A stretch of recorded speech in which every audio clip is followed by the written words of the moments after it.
अगर वो ललन सिंह को बुला करके संजय झा की जगह, जबकि संजय झा के साथ मंत्रणा करते तो लगता है कि पार्टी संबंधी कोई बात कर रहे हैं, तो उन्होंने सुरक्षा का काम भी भाजपा के हाथ में ही दे दिया है। अपने कोटे से उन्होंने कम लोगों को रखा है, अधिकतर विभाग अपने करीबियों के बीच बांट करके उन्होंने रखा है। बिल्कुल उस तत्व में नीतीश कुमार का तत्व है, उसके बाद ही कोई होगा।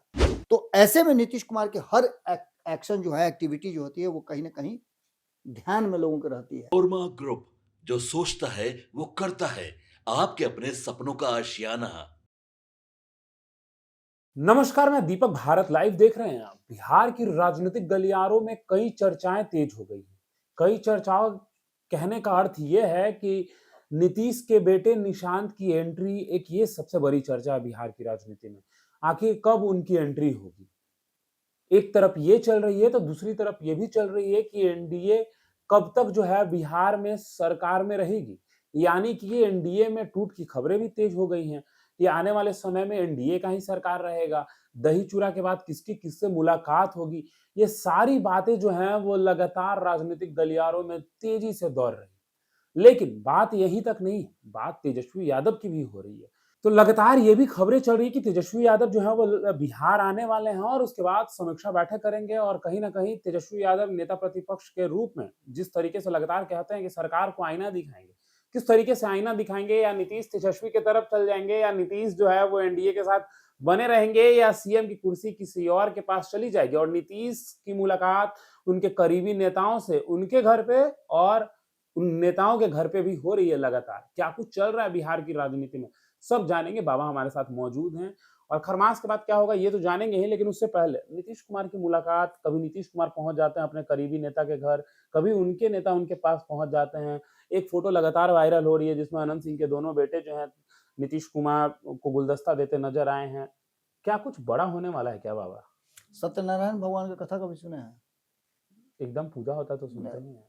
लगभग बहुत सारे घरों में हर महीने सत्यनारायण भगवान की पूर्णिमा के दिन कथा बिल्कुल होती है। बिल्कुल उस कथा में किताब वही होता है, बिल्कुल पंडित जी भी लगभग वही होते हैं, मंत्र सब भी वही पढ़ाया जाता है, लेकिन तब भी लोगों की उत्सुकता होती है। सत्यनारायण भगवान की कथा है, बिल्कुल इसको पूरा सुनेंगे।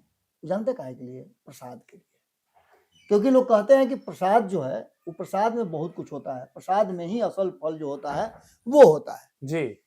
सत्यनारायण भगवान की कथा की तरह जैसे सरकार बनी तब से लगातार ये चर्चा शुरू हो चुकी है जी और इस चर्चा में बार बार ये कहा जा रहा है, आपने भी अभी कहा जी, मैं भी कई खबरों में ये बात कह चुका हूँ कि सत्यनारायण भगवान की कथा की तरह ही कहा जा रहा है कि पंचामृत बटेगा, जो 202 सीटों वाली एनडीए गठबंधन है उसकी सरकार गिर जाएगी, नीतीश कुमार इधर चल जाएंगे, नीतीश कुमार उधर चल जाएंगे, नीतीश कुमार के पास ये फॉर्मूला है, वो फॉर्मूला है, सब कुछ हो रहा है। लेकिन असल बात जहां है जी, उसको तर्कों के हिसाब से कंप्लीट नहीं किया जा रहा है। कौन सी असल बात है जो तर्क क्या है जी कि नीतीश कुमार जब दिल्ली से लौट करके आए, उन्होंने इमरजेंसी बैठक बुलाई। मैंने दिल्ली उनके प्रवास के दौरान ये बात कही थी कि वहां गए हैं तो बिहार के विकास जो उन्होंने वादा किया था बिहार की जनता से, उसके लिए गए हैं। और एक सबसे इंपॉर्टेंट बात यह है कि जिस दिन नीतीश कुमार छनकल हैं, छनकल मतलब जानते हैं आप? सचेत, अलर्ट। नीतीश कुमार हमेशा एकदम छनकल है कि जहां इधर उधर कुछ हुआ बस पट से तैयारी में है, कोई ना कोई अपना वो पुराना जो है हथकंडा। कहना आप चाहते हैं कि खेल होगा तो खेला कर देंगे? नहीं, मैं वहां नहीं आप पहुंच रहा हूं। अभी मैं ये कह रहा हूं कि नीतीश कुमार बार बार, होता क्या है ना कि जब आप किसी दुकान के पास जाइएगा और एक बार सामान लेते हैं, 2 बार सामान लेते हैं, 3 बार सामान लेते हैं, जब भरोसा आपको हो जाता है तो फिर आप उससे मोल मुलायम नहीं करते हैं। आपको पता होता है कि दुकान सही देगा और रेट भी इसका सही है, तो आप सीधे जाकर के उससे, क्वालिटी सही है, हाँ, उससे जाकर के सीधे कहते हैं कि ये सामान इतना दे दीजिए। कभी कभी फोन पर भी हो जाता है, अब तो आपने देखा होगा कि फोन पर भी उपलब्ध हो गया है। 12 मिनट 13 मिनट पर अलग अलग कंपनियां जो हैं वो आपके घर तक पहुंचा देती हैं सारा सामान। तो ये सभी चीजें हैं। बिहार में नीतीश कुमार ने एक ऐसा ही फॉर्मूला फिक्स किया है जिस फॉर्मूले में नीतीश कुमार हैं, बाकी कौन कौन है ये तय नहीं है, ये तय नीतीश कुमार करेंगे। लेकिन एक जो अवयव है, एक पदार्थ जो है, उस तत्व में नीतीश कुमार का तत्व है, उसके बाद ही कोई होगा। तो ऐसे में नीतीश कुमार के हर एक्शन जो है, एक्टिविटी जो होती है, वो कहीं ना कहीं ध्यान में लोगों की रहती है। नीतीश कुमार को लेकर के ये बात कहा जा रहा है खरमास के बाद कुछ होगा, लेकिन मुझे तो उससे पहले ही जो बचे हुए 14-15 दिन अभी नजर आ रहे हैं, 16 दिन, उसमें बहुत कुछ होता हुआ नजर आ रहा है। क्या न होता नजर आ रहा है?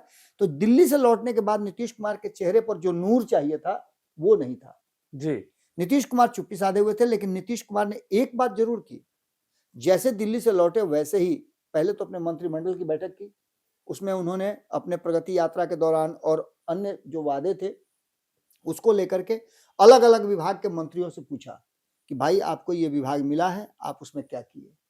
अपने कोटे से उन्होंने कम लोगों को रखा है, अधिकतर विभाग अपने करीबियों के बीच बांट करके उन्होंने रखा है। बिल्कुल। इसके मायने आप क्या है, आप समझिए कि अभी समय था कि इतना बढ़िया मौका मिला था, इतना प्रचंड बहुमत बिहार की जनता ने दिया था, तो अलग अलग लोगों के अलग अलग जातियों से मंत्री बना करके, और नीतीश कुमार को चाहिए था कि बिहार के लोगों को खुश कर दें जी। लेकिन नीतीश ने ऐसा नहीं किया। Just reverse politics Nitish Kumar करते हैं, और जब बहुत ज्यादा नीतीश कुमार संतुष्ट स्थिति में होते हैं तब वो अपने हिसाब से चीजों को ढालते और करते हैं। उन्होंने ये पूरा दारोमदार भाजपा को दे दिया है कि आपके माथे पर उड़ा दिए, अब आप गलत करिए सही करिए, गलत करिएगा तो क्रेडिट आपका जाएगा और सही कीजिएगा तो क्रेडिट हम लेंगे। बिल्कुल। नीतीश कुमार की ये पुरानी आदत रही है। तेजस्वी यादव ने 2020 में नौकरी के लिए, सरकारी नौकरी के लिए ऐलान किया था।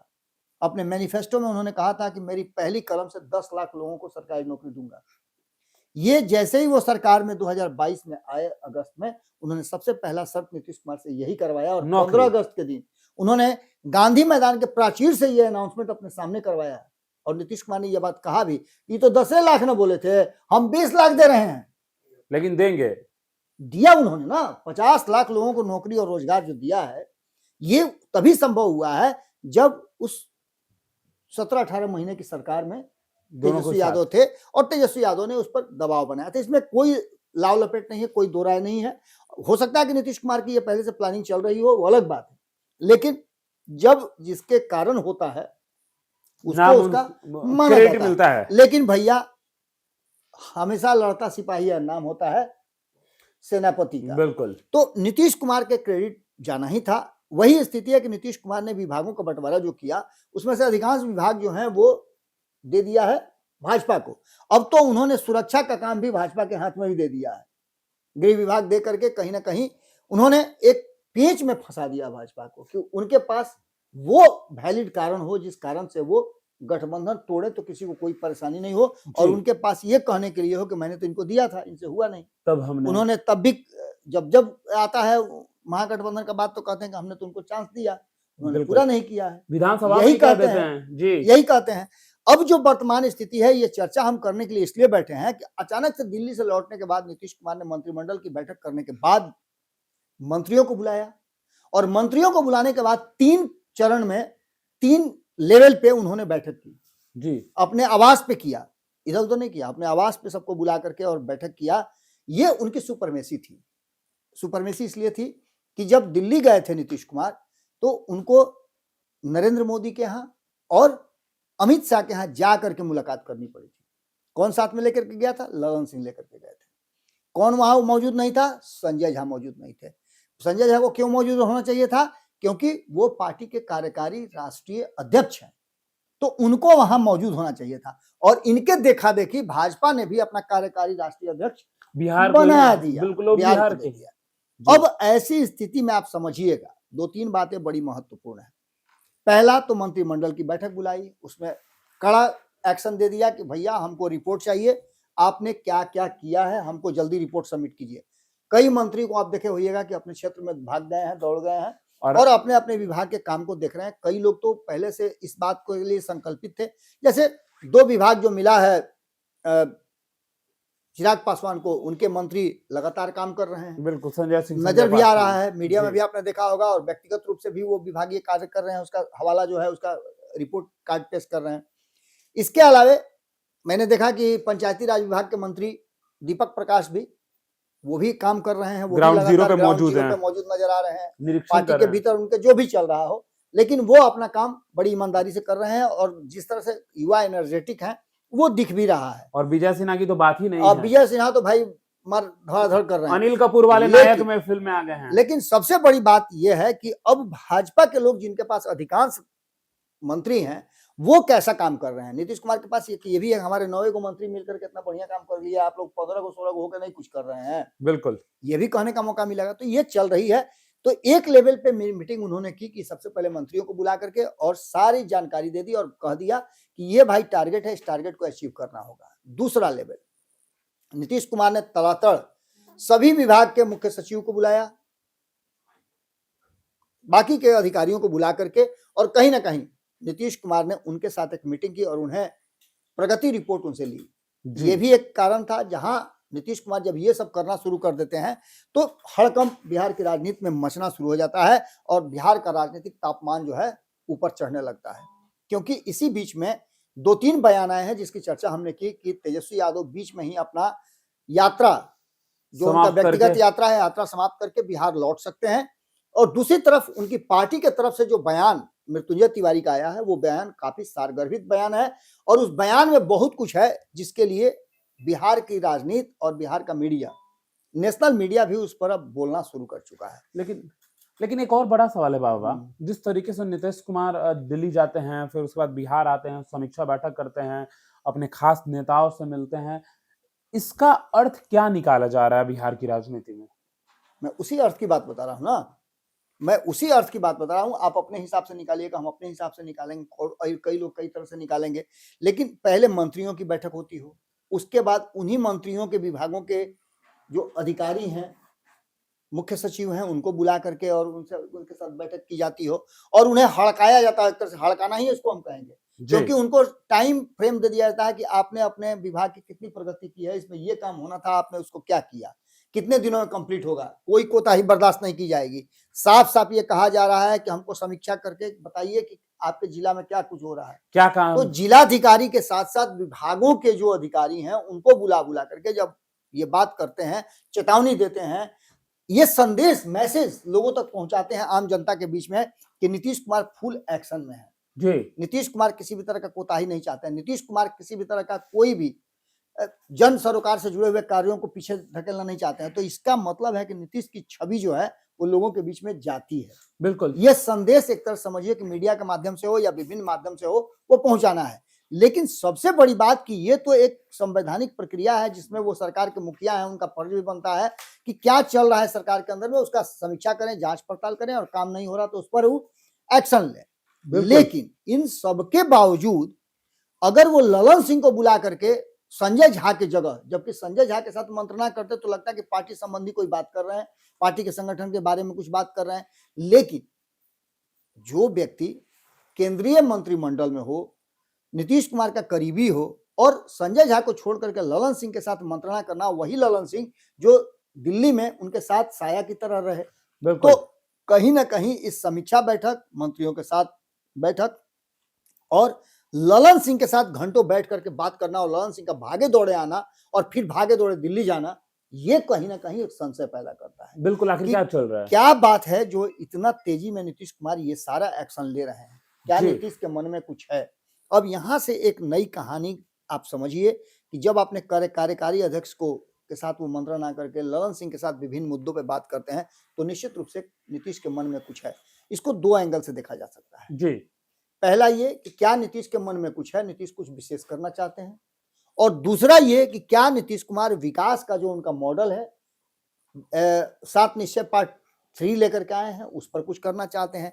तो इन सभी बातों को लेकर के 2025 में उन्होंने जो टारगेट सेट किया है 1 करोड़ लोगों को रोजगार देने का, बिल्कुल, महिलाओं को 2 लाख निर्भर बनाने का, ये सारी चीजें जो है इनकी औपचारिकताएं पूरी करके, और वो चाहते हैं कि सब कुछ ठीक ठाक हो। सॉरी, इसमें कहीं ना कहीं अपने मंत्रियों को भी टाइट करना चाहते हैं। जो बातें चल रही हैं कि नीतीश कुमार खरमास के बाद मंत्रिमंडल का विस्तार करेंगे, चर्चा वो भी हो सकती है, उसके पीछे भी अंदर में तहखाने में जाकर के वो चर्चा हो सकती है। लेकिन सबसे बड़ी चर्चा ये है कि Nitish Kumar wait and watch की स्थिति में है। नीतीश को पता है क्या करना है, कैसे कब करना है, कब करना है, कब क्या एक्शन लेना है। इस बीच में आपको बता दें कि एक बात बहुत महत्वपूर्ण है और वो ये है कि नीतीश कुमार ने 100 दिनों का टारगेट दिया है। 100 दिन के अंदर में नीतीश को पूरा रिपोर्ट चाहिए और उस रिपोर्ट कार्ड के बाद नीतीश कुमार फैसला लेंगे कि नीतीश को करना क्या है। यानी सीधी तौर पे इस बैठक को बुलाना, मंत्रियों को पहले बुलाना, उसके बाद उनके अधिकारियों को बुलाना और उसके बाद ललन सिंह के साथ बैठ करके मंत्रणा करना और उनका दिल्ली जाना इस बात की तरफ इशारा करता है कि कहीं ना कहीं इसके पीछे कुछ ना कुछ कहानी जरूर है और कुछ बड़ा होने वाला है। ये जो मुझे समझ में आ रहा है वो बातें मैंने बता दिया। नीतीश के मन में दो तरह की बातें हैं, या तो विकास करके भारतीय जनता पार्टी जो है, केंद्र की सरकार जो है, नीतीश कुमार को इतना सब कुछ दे दे जिससे कि बिहार का जो जिस तरह से चाहते हैं वो विकास करे, बिहार को विकसित राज्यों की श्रेणी में लाए, या फिर टाए टाए फिश। तो चलिए अब ये देखना दिलचस्प होगा कि आने वाले समय में बिहार की राजनीति में क्या बड़ा उलटफेर होता है। क्या नीतीश कुमार ही सीएम के कुर्सी पे बने रहेंगे या भाजपा अपनी मुख्यमंत्री का जो पद है वो दे देगा, या डिप्टी सीएम नीतीश कुमार के बेटे निशांत कुमार होंगे। फिलहाल इस खबर में इतना ही। बने रहिए भारत लाइव के साथ। धन्यवाद। आपके सपनों को हमने सजाया है, ई होम्स पैनोरामा को हमने बनाया है। ई होम्स मेरा एक सपना था जिसपे मैं पिछले 4 साल से काम कर रहा था। हमने जो बनाया है वो सबने है माना। ई होम्स पैनोरामा में हो आपका भी आशियाना। और फाइनली हमने 2021 में इस प्रोजेक्ट को लॉन्च किया। बहुत लोग अप्रिशिएट कर रहे हैं कि पूर्णिया जैसे शहर में, बिहार के, एक तो बिहार की बात करें उसमें भी पूर्णिया जैसे छोटे जगह में इस तरह का लाइफस्टाइल देना, ये सुन के हम लोगों को बहुत अच्छा लगता है। ई होम्स में हमने कुछ और भी किया है, जैसे हम जिस जगह में रह रहे हैं हमारे फैमिली सिक्योर हो, उनको सिक्योरिटी का ध्यान में रखा है। आपकी सुविधा और सुरक्षा आपके लिए खास है, ये आपका विश्वास है। इसमें आर्टिफिशियल इंटेलिजेंस का 7 लेयर सिक्योरिटी का हमने इस्तेमाल किया है। लस ग्रीन कैंपस को बनाया है। यदि हमारा बाउंड्री वाल है तो वो वर्टिकल गार्डन है। ये जितनी भी फैसिलिटी होता है एक इंटरनेशनल टाउनशिप में ई होम्स है, ये हम लोग विश्वास नहीं कर पा रहे हैं। जो भी हमारे मित्र दोस्त या जो भी हमारे बाहर के बाहर आते हैं तो हम लोगों को बहुत अच्छा सुनने को मिलता है और बहुत अच्छा क्रेडिट मिल रहा है। वो सारा हमने सिर्फ एक बिल्डिंग नहीं बनाया, हमें एक बहुत अच्छा लाइफस्टाइल दिया ई होम्स में, और मेरा एक सपना था जिसको मैं आज फुलफिल होते हुए देख रहा हूँ। ये आपका आवास है। ई होम्स पैनोरामा में अब आपका निवास है। E homes Panorama, luxurious lifestyle redefined. Panorama group, जो सोचता है वो करता है। अगर ये वीडियो पसंद आई और वह बिहार के राजनीति और बिहारियत से सरोकार रखेनी तो सब्सक्राइब बटन दबा के चैनल के सब्सक्राइब कर ली। ओजे एगो घंटी बा, ओकरा बटन दबा देला से कुल सटीक और मारक खबर रुआ मुफ्त में मिल जाई। अगर रुआ पत्रकारिता के हमनी के नया प्रयोग में सहयोग कर चाहतानी तो ज्वाइन बटन दबा दी। पेटीएम नंबर नोट कर ली 9386816700।